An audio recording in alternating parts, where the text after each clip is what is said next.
जय हिंद, नमस्कार साथियों। वनली ऑन क्वेश्चन में आप सभी का स्वागत है। SSC MTS 2024 exam general awareness से आप सभी के लिए दोस्तों इस वीडियो में 25 प्रश्न आप सभी को देखने को मिलेगा, जो कि आप सभी का एसएससी एमटीएस का एग्जाम में काफ़ी हेल्पफुल रहेगा। अगर इस प्रश्न को आप लोग देख लेते हैं तो दोस्तों ये उम्मीद रखते हैं कि इसमें से 2 से 3 प्रश्न आप सभी को एग्जाम में देखने को ज़रूर मिलेगा। तो चलिए आइए सबसे पहले पहला प्रश्न देख लेते हैं दोस्तों। तो दोस्तों पहला प्रश्न क्या है, भारत में राष्ट्रीय आय का आकलन सबसे पहले किसके द्वारा किया गया था, यानी किसने किया था। तो दोस्तों याद रखिएगा, भारत में राष्ट्रीय आय का आकलन सबसे पहले दादा भाई नौरोजी द्वारा किया गया था। तो राइट आंसर आप सभी का ऑप्शन नंबर सी हो जाएगा। दूसरा प्रश्न है दोस्तों, किसी देश का आर्थिक विकास किस पर निर्भर करता है, यानी कि किसी देश का आर्थिक विकास किस पर निर्भर करता है। अगर ये पूछा जाए तो याद रखिएगा दोस्तों, किस पर करता है। तो प्राकृतिक संसाधन पर करता है, बाजार का आकार पर करता है, पूंजी निर्माण पर करता है, यानी कि इन तीनों पर किसी देश का आर्थिक विकास निर्भर करता है। तो राइट आंसर आप सभी का ऑप्शन नंबर डी हो जाएगा। अगला प्रश्न है दोस्तों, WTO का मुख्यालय कहाँ है। अगर पूछा जाए प्रश्न में कि WTO का मुख्यालय कहाँ है, तो याद रखिएगा ये जेनेवा में है। क्या है जेनेवा में, तो WTO का मुख्यालय है। तो right answer option number B हो जाएगा।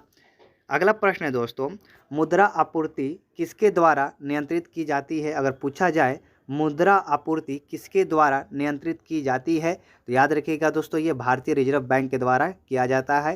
तो याद रखिएगा दोस्तों क्या किया जाता है भारतीय रिजर्व बैंक के द्वारा, तो मुद्रा आपूर्ति नियंत्रण की जाती है भारतीय रिजर्व बैंक के द्वारा। तो राइट आंसर आप सभी का ऑप्शन नंबर डी हो जाएगा। अगला प्रश्न है दोस्तों, भारत में सबसे ऊंचा जलप्रपात कौन सा है। अगर पूछा जाए भारत में सबसे ऊंचा जलप्रपात कौन सा है, तो याद रखिएगा दोस्तों ये जोग प्रपात है। जोग प्रपात क्या है, भारत का सबसे ऊंचा जलप्रपातों में से एक है। तो राइट आंसर आप सभी का ऑप्शन नंबर सी हो जाएगा। अगला प्रश्न है दोस्तों, जूट उत्पादन में सबसे प्रचुर प्रदेश कौन सा है। जूट उत्पादन में सबसे प्रचुर प्रदेश कौन सा है, अगर पूछा जाए तो याद रखिएगा ये पश्चिम बंगाल हो जाएगा। पश्चिम बंगाल में दोस्तों क्या होता है, जूट सबसे ज़्यादा उत्पादन किया जाता है। तो राइट आंसर आप सभी का ऑप्शन नंबर बी हो जाएगा। अगला प्रश्न है दोस्तों, निम्नलिखित में से कौन से देश पाल्क स्ट्रेट से जुड़े हुए हैं। तो याद रखिएगा दोस्तों ये भारत और श्रीलंका जुड़े हुए हैं। तो right answer option number B हो जाएगा। अगला प्रश्न है दोस्तों, भारत में किसी राज्य को चावल का कटोरा कहा जाता है, यानी कि भारत के किस राज्य को चावल का कटोरा कहा जाता है। तो याद रखिएगा दोस्तों ये आंध्र प्रदेश हो जाएगा। आंध्र प्रदेश ऐसा एक राज्य है जो चावल के कटोरे के शेप में है, तो इसलिए दोस्तों इसे चावल का कटोरा कहा जाता है आंध्र प्रदेश को। तो राइट आंसर आप सभी का ऑप्शन नंबर बी हो जाएगा। अगला प्रश्न है दोस्तों, पहली बार परमाणु बम कहाँ फेंका गया था। पहली बार परमाणु बम कहाँ पर फेंका गया था, तो आप सभी को मालूम होगा कि ये हिरोशिमा पर फेंका गया था। तो राइट आंसर आप सभी का ऑप्शन नंबर डी हो जाएगा। अगला प्रश्न है दोस्तों, ओजोन परत कहाँ पाई जाती है। अगर पूछा जाए ओजोन परत कहाँ पाई जाती है, अगर प्रश्न पूछ लिया जाए तो याद रखिएगा ओजोन परत दोस्तों कहाँ पर पाया जाता है, तो ये समताप मंडल में पाया जाता है। समताप मंडल में क्या पाया जाता है, तो ओजोन परत पाया जाता है। राइट आंसर आप सभी का ऑप्शन नंबर डी हो जाएगा। अगला प्रश्न है दोस्तों, महात्मा गांधी का राजनीतिक गुरु कौन थे। महात्मा गांधी का राजनीतिक गुरु कौन थे, तो याद रखिएगा गोपाल कृष्ण गोखले महात्मा गांधी के राजनीतिक गुरु थे। अगला प्रश्न है दोस्तों, डेसिबल शब्द किससे संबंधित है। अगर पूछा जाए डेसिबल शब्द किससे संबंधित है, तो याद रखिएगा दोस्तों डेसिबल ध्वनि से संबंधित है। राइट आंसर आप सभी का ऑप्शन नंबर सी हो जाएगा। अगला प्रश्न है दोस्तों, अंग महाजनपद की राजधानी कहाँ थी। अगर पूछा जाए अंग महाजनपद की राजधानी बताइए कहाँ थी, याद रखिएगा ये चंपा में थी। चंपा में क्या था, तो अंग महाजनपद की राजधानी थी। तो राइट आंसर ऑप्शन नंबर आप सभी का डी हो जाएगा। अगला प्रश्न है दोस्तों, शांत घाटी किस राज्य में स्थित है। शांत घाटी किस राज्य में स्थित है दोस्तों, तो याद रखिएगा ये केरल में स्थित है। क्या, शांत घाटी स्थित है। तो राइट आंसर आप सभी का ऑप्शन नंबर बी हो जाएगा। अगला प्रश्न है दोस्तों, सुनामी का मुख्य कारण क्या होता है, क्या है। तो दोस्तों याद रखिएगा सुनामी का मुख्य कारण जो होता है समुद्री सतह पर भूकंप आना, यही मुख्य कारण होता है। तो राइट आंसर आप सभी का ऑप्शन नंबर डी हो जाएगा।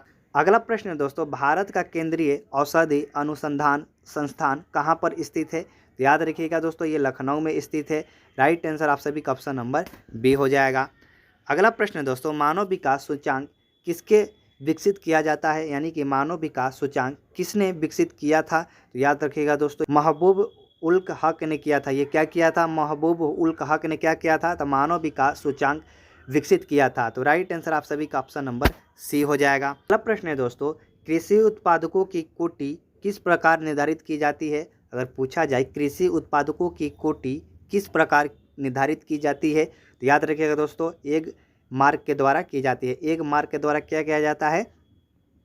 तो कृषि उत्पादकों की कोटि जो होती है वो निर्धारित की जाती है एक मार्क के द्वारा। तो राइट आंसर आप सभी का ऑप्शन नंबर सी हो जाएगा। अगला प्रश्न है दोस्तों, भारत में न्यूनतम मजदूरी अधिनियम किस वर्ष में पहली बार स्वीकृत हुआ था? अगर पूछा जाए भारत में न्यूनतम मजदूरी अधिनियम किस वर्ष में पहली बार स्वीकृत हुआ था, तो याद रखिएगा दोस्तों 1948 ईस्वी में ये स्वीकृत हुआ था। तो राइट आंसर आप सभी का ऑप्शन नंबर बी हो जाएगा।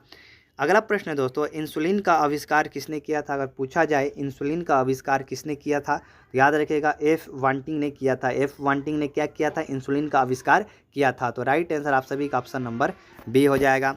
अगला प्रश्न है दोस्तों, अमेरिका की खोज किसने की थी? काफ़ी इंपॉर्टेंट प्रश्न है। तो दोस्तों याद रखिएगा अमेरिका की खोज जो किए थे ये कोलंबस ने किया था। तो राइट आंसर आप सभी का ऑप्शन नंबर डी हो जाएगा। अगला प्रश्न है दोस्तों, नासिक किस नदी के किनारे स्थित है? अगर पूछा जाए नासिक किस नदी के किनारे स्थित है, तो याद रखिएगा नासिक जो है ना ये गोदावरी नदी के किनारे में स्थित है। तो राइट आंसर आप सभी का ऑप्शन नंबर बी हो जाएगा। अगला प्रश्न है दोस्तों, पेंसिलिन किससे प्राप्त की जाती है? अगर पूछा जाए पेंसिलिन किससे प्राप्त की जाती है, तो याद रखिएगा दोस्तों फफूंदी के द्वारा क्या किया जाता है? तो पेंसिलिन प्राप्त किया जाता है। तो राइट आंसर आप सभी का ऑप्शन नंबर ए हो जाएगा। अगला प्रश्न है दोस्तों, पित्त का स्रोत क्या है? अगर पूछा जाए पित्त का स्रोत क्या है, तो याद रखिएगा दोस्तों पित्त का जो स्रोत होता है ये आकृत होता है, यानी कि आकृत में ही पित्त पाया जाता है। तो राइट आंसर आप सभी का ऑप्शन नंबर डी हो जाएगा। लास्ट और आखिरी प्रश्न है दोस्तों, निम्नलिखित में से कौन सा प्रक्षेपात्र भूमि में से वायु में जाने वाला प्रक्षेपात्र है? अगर पूछा जाए निम्नलिखित में से कौन सा प्रक्षेपात्र भूमि से वायु में जाने वाला प्रक्षेपात्र है, तो याद रखिएगा दोस्तों ये त्रिशूल हो जाएगा। तो राइट आंसर आप सभी का ऑप्शन नंबर ए हो जाएगा। तो ये था दोस्तों मोस्ट 25 प्रश्न है जो आप सभी के एसएससी एमटीएस के एग्जाम में काफ़ी इंपॉर्टेंट अहम रोल रहेगा। तो इस प्रश्न को आप लोग अगर पूरा देख लिए होंगे तो आई होप कि इस प्रश्न से आप सभी को 2 से 3 प्रश्न देखने को जरूर मिलेगा।